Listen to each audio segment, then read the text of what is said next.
Osteoarthritis of knee joint. Osteo means bone and arthritis means inflammation of joint. इसको घुटने का दर्द, Greece कम होना, ये सब भी बोला जाता है। ये एक एज रिलेटेड चेंज है जो कि सबको आनी है। 60 ईयर्स के बाद ऑस्टियोआर्थराइटिस ऑफ नी बहुत कॉमन है, पर इसमें पेन किसी किसी को होता है जिसके मसल्स वीक होते हैं। पहले तो ये चेंज एज रिलेटेड 50 ईयर्स या 60 ईयर्स के बाद शुरू होता था, पर आजकल इसका प्रेवलेंस बहुत जल्दी शुरू हो गया है, जो कि 40 ईयर्स के बाद भी देखने को मिलता है। इसका कारण है हमारा poor diet, over use of knee, poor posture और हार्मोनल इम्बैलेंस। नी ऑस्टियोआर्थराइटिस को लेकर पेशेंट्स के मन में बहुत सारे मिथ होते हैं। सबसे ज़्यादा मिथ एक्सरेज को लेकर होते हैं, क्योंकि एक्सरेज ही डिसाइड करते हैं कि पेशेंट को नी रिप्लेसमेंट के लिए जाना चाहिए या नहीं जाना चाहिए। मैं डॉक्टर वरुण वासिल आपको ऐसे ही कुछ एक्सरेज के पॉइंट्स बताऊंगा जिन्हें आप खुद से समझकर ये डिसाइड कर पाएंगे कि उनकी ग्रेडिंग के हिसाब से हमें नी रिप्लेसमेंट करवानी चाहिए या नहीं करवानी चाहिए। ऑस्टियोआर्थराइटिस नी में एक्सरे सबसे इम्पॉर्टेंट डायग्नोस्टिक क्राइटेरिया होता है, जो हमारा ट्रीटमेंट प्लान बनाने में बहुत हेल्पफुल होता है। एक्सरे के हिसाब से नी ऑस्टियोआर्थराइटिस 4 ग्रेड्स का होता है। पहले 2 ग्रेड और प्लस 3rd ग्रेड भी फिजियोथेरेपी और मेडिकेशन से ठीक किए जा सकते हैं, जबकि 4th ग्रेड नी रिप्लेसमेंट के लिए मस्ट हो जाता है। अब मैं आपको एक्सरे में ऐसी ही ग्रेडिंग दिखाऊंगा जो आपको हेल्पफुल होगी ये जानने में कि एक्सरे कैसे देखा जाता है। एक्सरे देखने से पहले मैं एक सबसे इम्पॉर्टेंट मिथ क्लियर करना चाहता हूँ जो सभी पेशेंट्स के मन में होता है। वो जब भी एक्सरे करवा के आते हैं और बोलते हैं कि हमारे नी में गैप आ गया, जबकि गैप आता नहीं है, गैप हमेशा कम होता है। मैं आपको इसमें समझाता हूँ। नी जॉइंट बनता है ऊपर वाली बोन फीमर और नीचे वाली बोन टिबिया से। दोनों को मूवमेंट के लिए स्पेस ज़रूरी होता है जिससे नी मूव कर सकता है। अब ऑस्टियोआर्थराइटिस में क्या होता है, ये स्पेस रिड्यूस हो जाता है क्योंकि बीच वाली लेयर जो कार्टिलेज और साइनोवियल फ्लूइड से ढकी रहती है वो एज के साथ साथ कम होनी शुरू हो जाती है। तो इसकी मूवमेंट ज़्यादा होने से ये स्पेस कम हो जाती है। अब स्पेस हमेशा कम होती है, यही मैं एक्सप्लेन कर रहा हूँ, ना कि गैप आता है। जैसे कि आप ये देख रहे हैं, एक्सरे आपको कुछ इस तरह से दिखेगा नी का। ये है हमारा फ्रंट व्यू यानी कि एपी व्यू, और ये है हमारा साइड व्यू यानी कि लेटरल व्यू। आर का मतलब राइट हैंड साइड का नी और ये लेफ़्ट का मतलब लेफ़्ट हैंड साइड का नी। अब इसमें ये होती है मीडियल स्पेस, मीडियल यानी कि अंदर वाली स्पेस, और ये होती है बाहर वाली स्पेस। इसको इस तरह डिफ्रेंशिएट करते हैं कि ये बाहर वाली है कि यहाँ पे हमारी एक फिबुला बोन लगी होती है, पर ये नी जॉइंट के अंदर नहीं आती।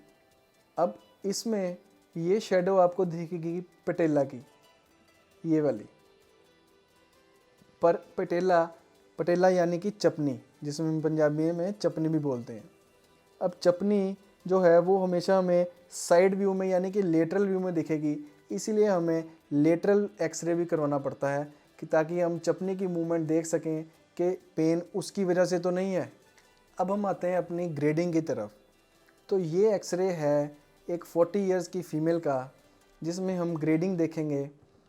ये हम इस जॉइंट स्पेस को कहते हैं कि गैप कम हो गया, कभी ये नहीं कहेंगे कि गैप आ गया। हमेशा ये वाला गैप कम होता है एज के साथ साथ। अब इसमें अगर तो ये गैप डाउटफुल है यानी कि थोड़ा कम हुआ है और इसमें बोनी मार्जिन्स नहीं निकले, तो ये ग्रेड 1 है, यानी कि इस फीमेल का एक्सरे ग्रेड 1 शो कर रहा है। अब इस एक्सरे में हम देखेंगे ग्रेड 3 और ग्रेड 4। ग्रेड 3 में होगा हमारे मॉडरेट ऑस्टियोफाइट्स, जॉइंट स्पेस बहुत ज़्यादा रिड्यूस हो जाएगी और साथ में बोनी कंटूर यानी कि बोन मार्जिन्स काफ़ी हद तक उखड़ने शुरू हो जाएंगे। अब आते हैं ग्रेड 4 की तरफ। ग्रेड 4 में ये ऑस्टियोफाइट्स ज़्यादा बड़े रहेंगे और जो स्पेस है यानी कि ये वाली मीडियल स्पेस जहाँ से हम शुरू से बात करते थे कि गैप कम होता है, ये बिल्कुल इसके ओवरलैप कर जाएगी और साथ में बोनी मार्जिन्स बहुत ज़्यादा निकलने शुरू हो जाएंगे और बोन इरोजन शुरू हो जाएगा। इसको हम ग्रेड 4 बोलते हैं, जो कि सर्जरी में पक्का नी रिप्लेसमेंट के लिए ये केस पक्का जाएगा। ये है ग्रेड 4 का साइड व्यू। साइड व्यू में ये देखिए इनके पिछली यानी कि फीमर बोन पे कितने बोनी मार्जिन निकलने शुरू हो गए हैं और ये कितने ऑस्टियोफाइट्स हैं। इसका मतलब ये नी बहुत ओवर यूज़ हुआ है अपने मसल वीकनेस की वजह से, और ये इनकी जो पटेला है यानी कि जिसे हम चपनी बोलते हैं वो भी बहुत ज़्यादा फ्रिक्शन में साथ रही है, जिसकी वजह से ये बोन एक जगह से इरोड होनी शुरू हो गई है। तो आपने ये 4 ग्रेड समझे। अब इसमें सबसे ज़्यादा ज़रूरी बात कि एक्सरे करवाते टाइम हमें स्टैंडिंग पोजीशन में एक्सरे करवाना चाहिए और दोनों व्यूज़ यानी कि एपी और लेटरल दोनों करवाने चाहिए। नी ऑस्टियोआर्थराइटिस के सिम्टम्स हैं पेन, स्वेलिंग और रेडनेस, जो कि आपके नी के अंदर वाली साइड यानी कि मीडियल साइड पे होगा और वेट बियरिंग करते टाइम होगा। इसको हम क्लियर कर सकते हैं एक्सरे करवा कर कि हम कौन से ग्रेड पर हैं। अगर हम ग्रेड 1, 2 या 3 पर भी हैं तो हम उसे बढ़ने से रोक सकते हैं अच्छी डाइट लेकर, अच्छे पोस्चर में रहकर, फिजियोथेरेपी से और अच्छी एक्सरसाइज करके। नी ऑस्टियोआर्थराइटिस से बचने के लिए हमें कुछ ऐसी एक्सरसाइज करनी चाहिए जो हमारे नी के अराउंड जो मसल हैं उनको स्ट्रेंथन कर सके। इसके लिए आप हमारा how to avoid knee pain वाला वीडियो ज़रूर देखें, जिसमें हमने ऐसी एक्सरसाइज मेंशन की हैं जिसे आप रूटीन में करने से इस प्रॉब्लम से बच सकते हैं।